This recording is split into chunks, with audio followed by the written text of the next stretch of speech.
Hello and welcome to this Google My Business lesson, Introduction and Listing Management. My name is Jeff McGregor and I am the CEO and founder of Wonks. I would like to thank my team for putting together the lesson plan that we will review today. It's quite a straightforward lesson on the introduction to Google My Business.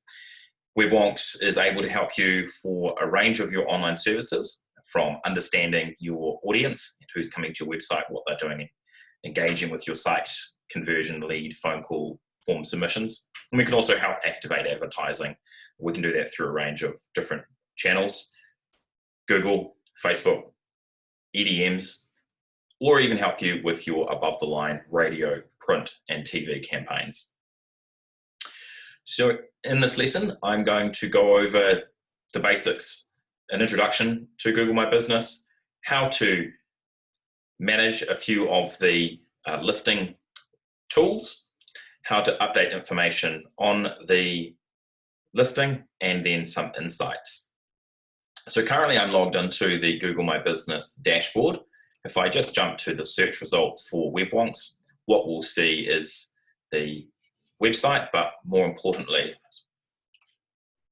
pull this page out a wee bit, we can see the Google My Business listing. So that's made up of an image, a map listing, the street view image, so that cannot be changed, that is taken by Google itself, little cars that drive around, the name of the listing, our logo, details through to the website directions, the number of reviews, we can see the key information about our open hours, and a few other bits and pieces there.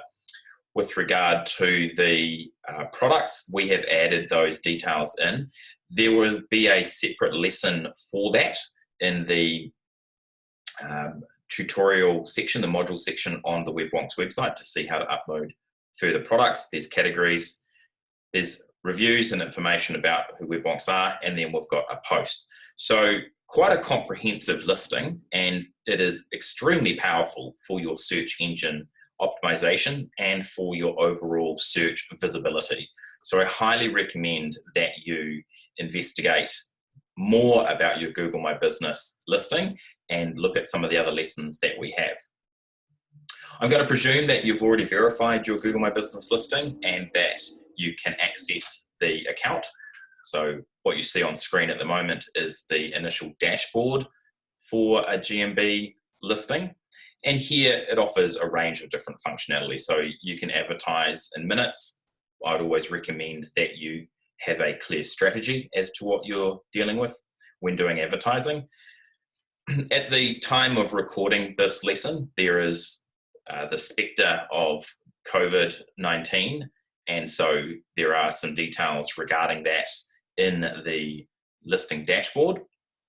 There's recent performance metrics. There's information about reviews and the latest posts.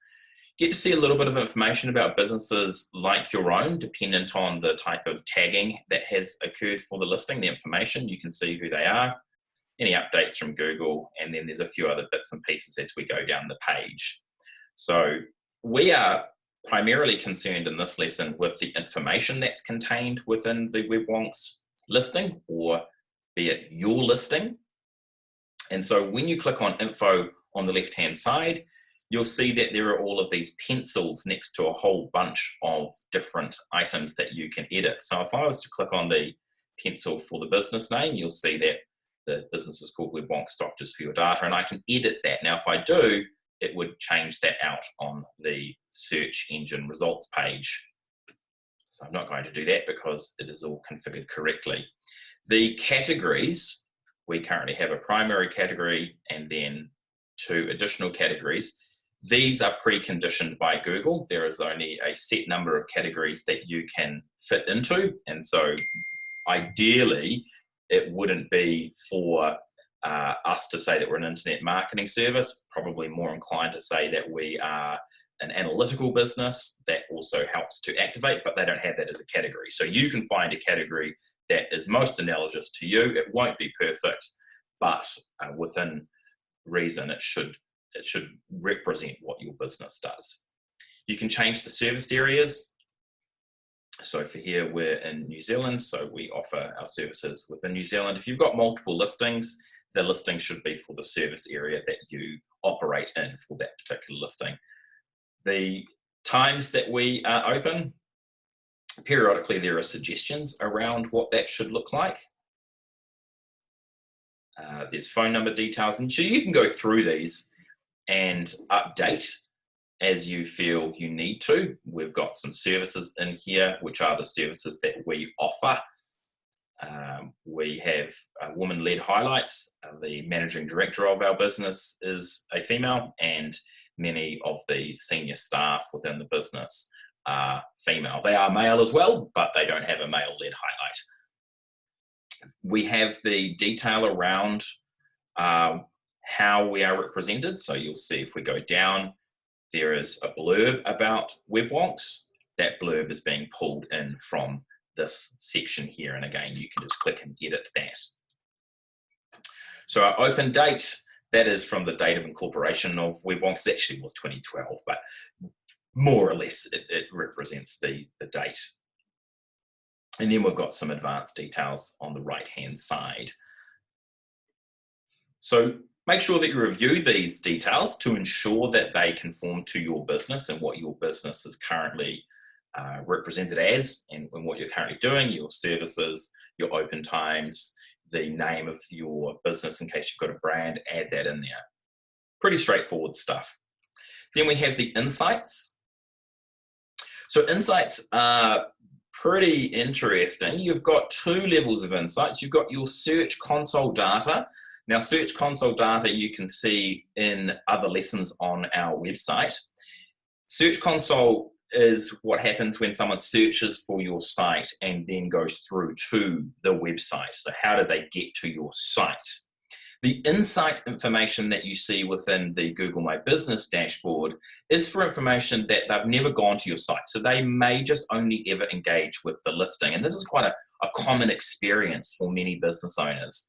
So a lot of the reason behind people searching is to get contact details. And if your phone number is available on the map listing, a potential client for you may never go through to your website. And so it is important to understand how they are searching for your business. And you can see there are three different types: direct, discovery, and branded. And I can drill that down to look at the last quarter and expand that out. So most of the people that are searching for Wonks are finding us through a direct channel, and that's because we have above the line radio advertising running. There is a little bit of discovery. And so we can scroll down and then see what the queries are for people finding us. So the majority is Wonks, and there's a few other related topics. So things like Joshua wouldn't understand how that is coming in. Family doctors near me, there's an analogy to Doctors for Your Data, which is our branded term. And so you can see that periodically you'll see random queries that really don't have anything to do with you. Match these queries against what you see in your Search Console data for a better insight, I should say. We can see where the customer views are coming from. Most people are looking on the search, so Google search. If I click on Maps, you can see that people are also looking on Maps, and it gives a little bit wider information around that listing. Customer actions. So in the last month, there have been 9 people who have visited the website. No one's requested directions. No one has called us. So this is an interesting one. I actually normally see a lot more people having called. And so if you're matching the number of inquiries you get through your website and the number of inquiries you get through your Google My Business listing, you should join those together to get a total understanding of the type of lead generation that your online activity is actually giving you. So it's not just the calls through your website or the form submissions or the email submissions that you get on your site. It is really important to look at other details. You can be messaged. That I see seldomly happening for most of our clients, but it will be particular to your business. We can see what the direction requests are. There isn't enough information for us. It's just the the one when we go out to the quarter days of the week. If you get a high volume of calls, perhaps you're in an automotive industry or in a retail industry, perhaps you're in the medical industry, something that requires people to contact you continuously, you might see that those numbers fluctuate in times of the week that you're actually getting those calls will vary, and you might want to have applicable resourcing on those days, or potentially match advertising to meet the needs. If you see that you have a high number of people calling you on a Thursday, Friday in preparation of the weekend, make sure you've got advertising on a Thursday, Friday to meet where the market is actively looking for your products or services. So photo views, that one's pretty self-explanatory. If you've got photos in your listing, how often are they seen compared to others? And then the photo quantity, so how many you've got compared to other businesses of your type in your listing. The images can be an interesting one because they can randomly show in the listing, and not all will represent your business in a particularly good way. So we've actually curated our images to really only show our brand. We don't want a lot of imagery in there because it can confuse people. So we want to keep our brand front and center when people are finding us and seeing this listing. So very top level overview information of your Google My Business listing, the dashboard, the info, and how to update that, and then the insights. There are other lessons on posts, on products, and a variety of other information reviews as well. If you'd like to find out more, please go to the Wonks website, how-to guides. If you're watching this on YouTube, please hit the subscribe button to follow us for more videos. Thanks for watching.